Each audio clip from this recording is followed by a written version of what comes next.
Hello again and welcome to M17 Labs Poland. My name is Wojciech, Sierra Papa 5, Whiskey Papa. Today I will be showing you the common amateur radio interface. That's the part 2 of our series. First, let's take a look at the BBU RRU setup. The baseband unit is just nothing else than a server connected to the internet.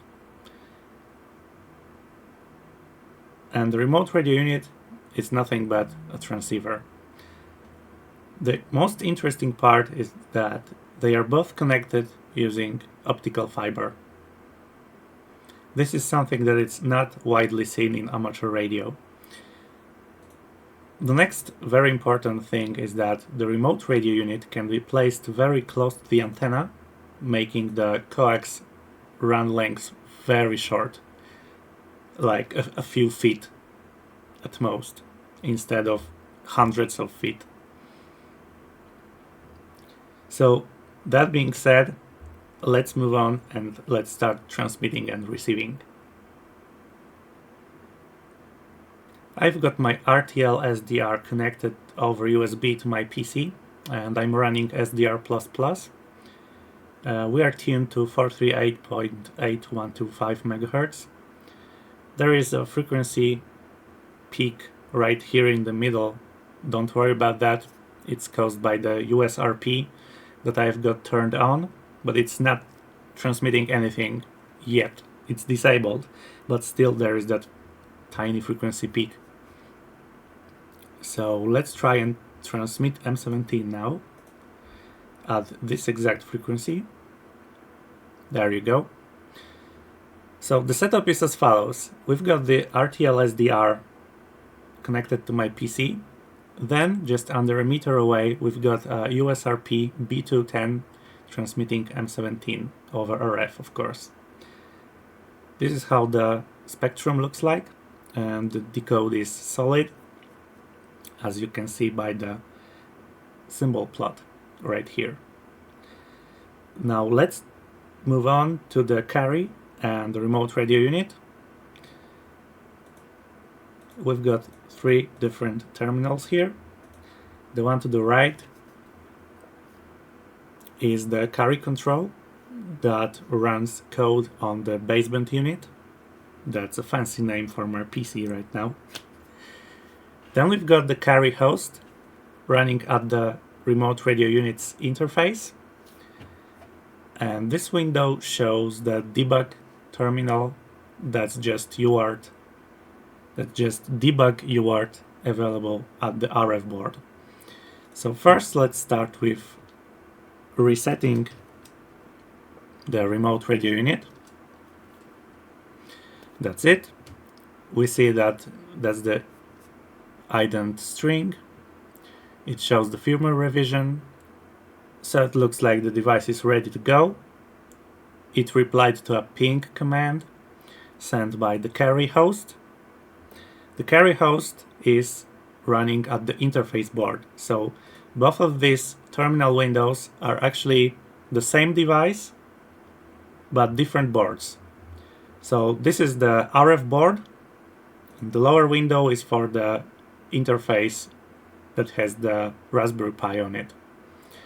So that was the reset command. Now let's do something else. Let's just start listening to carry commands. And as parameters, you have to pass the UART that is used for carrying carry commands, the speed of that UART, and then reset pin that is used to control the RF board, the power, RF power amplifier enable pin, the boot 0 pin that is used for programming, but is not used in this case, and 3 ports for 0MQ for carry control. You can see that all of that was initialized properly. So now let's move to carry control, the baseband unit. Let's start with reception. The command looks like this. We have to set the destination IP address. source IP address with port, and these ports have to match the ones that we have set here. Then we've got the RX frequency, TX frequency, RX frequency correction and PPM, and the same for TX. Automatic frequency control enabled. That's required for M17.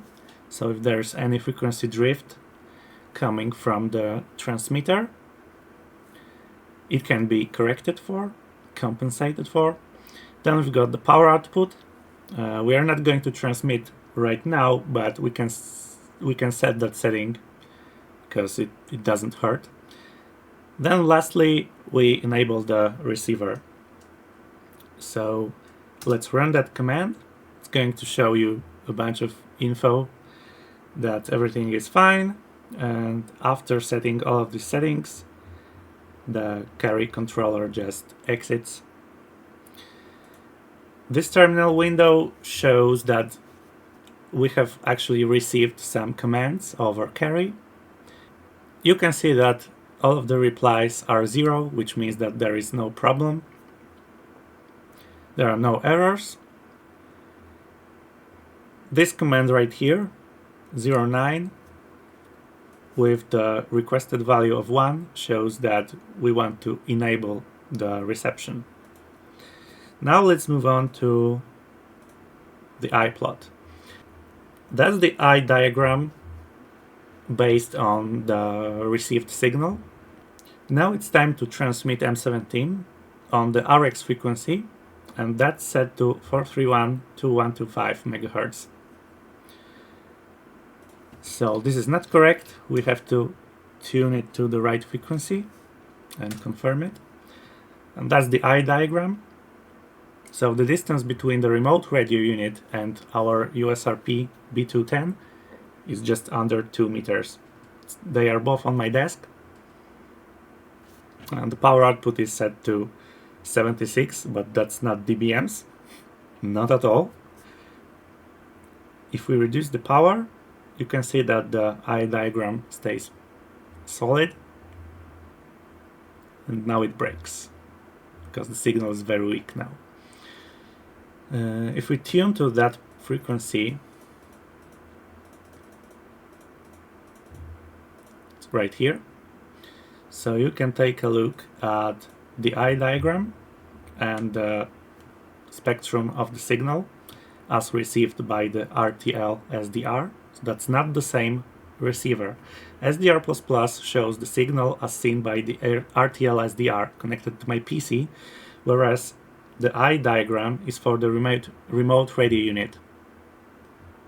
Let's change the power output now and see what happens. You can see that the peak is rising at the spectrum. The eye diagram stays solid. That's how it looks like. Now with a constant signal, let's try and change the frequency offset and see if the automatic frequency control actually works. So now we've got PPM set to -1.3, and that's actually set to match the SDR++.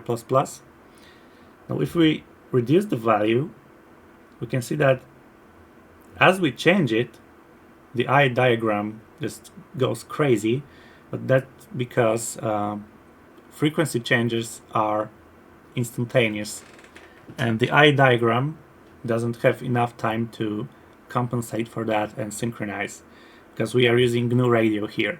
So it has to synchronize the eye diagram with the baseband. So now we've got frequency offset set to -7 ppm. We can see by looking at the spectrum that the frequency of the peak is really to the left. We can also tell it by looking at the symbol plot. Yet still, the eye diagram is centered around 0. That should also be the case if we go the other direction. So now we are transmitting at slightly higher frequency. Of course, at +7 ppm, the eye diagram doesn't lock anymore, because that's outside of the RX filter of the CC1200. And that is because probably the frequency offset to match the CC1200 would be somewhere around here. So that's -2 ppm. And at -7, we got a solid eye diagram. So that's 5 ppm of difference. But if we go to 3 ppm, we get still a solid eye diagram. So that shows that probably to match the CC1200's center frequency, you have to set the ppm offset to -2, more or less. It doesn't matter much, but I thought that it would be interesting to mention this. So now we've got the reception covered. Now if we disable the transmission, we see that the eye plot no longer shows anything, just some noise. Let's move on to transmission. We won't need this anymore. We won't need this anymore either. Let's move on to 4388125. And now let's bring up all the terminals. Let's reset the device once again. Let's clear both windows. Now let's reset the carry interface listener, the carry host, listening for carry commands. Now let's set this to just idle, doing nothing, just setting all of the settings and waiting for further commands. So this device, the remote radio unit, should connect to the baseband unit and await baseband transfers. So that's it. We have set the output power to 5 watts, that's 37 dBm. And that should enable us to transmit with the remote radio unit using GNU Radio. This one. This flow graph is the one that we have to use. So it uses a pre-recorded baseband as a binary file. It's a stream of symbols. It's not the baseband itself, but it's a stream of symbols. Then we of course have to repack it, chunk it into symbols, because that's a set of D-bits.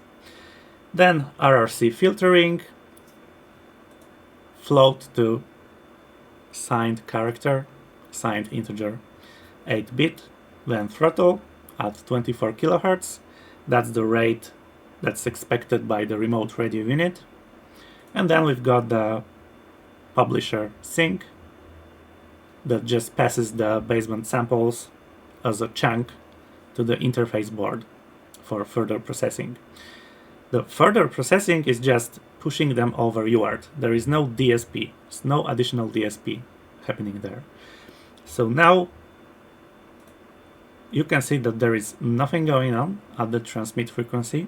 There is just a peak that is probably some residual coming from the either B210 or the remote radio unit, because since the remote radio unit is supposed to be shielded, I don't have that metal shield put on, so some of the signal leaks out, but that's not going to be the case with the shield on. So now we see just the VCO running at the remote radio unit, set to the correct frequency. Now let's start the transmission and hopefully it's going to work. Let's just confirm that the device is ready for transmission. Looks like it is. Sometimes it doesn't work, so I might be forced to take a few shots, a few tries. But as you can see, the device replied with all zeros, so it actually have all the settings enabled. I can also tell that it's okay because it's all in green here. That's at the baseband unit level. So let's transmit M17 at 5 watts using the remote radio unit. Let's start this flow graph. And there you go. That's the M17 as transmitted with the remote radio unit. Let's actually tune it a little bit higher so that the reference lines matches the symbols. You should be able to hear decoded audio when I unmute this. In the rivalry of growth and an extraordinary decay and self-destruction owing to the savagely opposing and seemingly exploding egoisms which strive with one another for sun and light and can no... Yeah, it works. There are no warps. It's just a continuous transmission with nothing fancy going on. It's just a voice stream that I have recorded some time ago, and now I'm using it as an example. So to stop the transmission, all you have to do is to stop the flow graph, and the transmission stops immediately.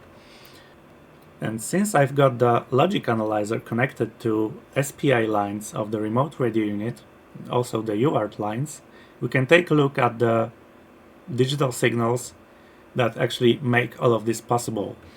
So let's start the capture. So from top to bottom, we've got MISO, MOSI, and SCK lines for SPI, then CS for both the transmitter and receiver. Then we've got UART, TX, and RX, connected to Raspberry Pi, of course, and 2 test points. Test point 2 is not used, and test point 1 is used to check if the 24 kHz signal is present at the STM32. The TP1 is used to show that the 24 kHz signal actually reaches and triggers internal interrupt and triggers the baseband transaction. So now this device is at idle. The remote radio unit does not do anything. It doesn't even receive. Let's send a command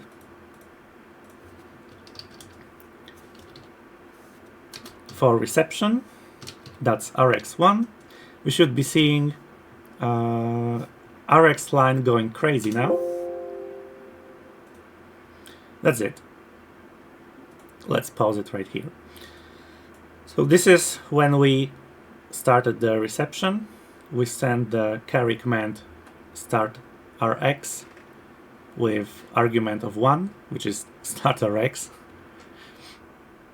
as opposed to 0, that would be stop reception. So that triggered a whole cascade of events leading to baseband transfer at the UART, and those packets are 960 samples of baseband sent to the Raspberry Pi. And the Raspberry Pi, after receiving a packet like this, sends the same packet just stripped off from the header, because the whole packet, not counting the header, is just baseband. So we strip off the header, and whatever remains is being sent over carry to the baseband unit for processing. And this is what you see. This is what you see.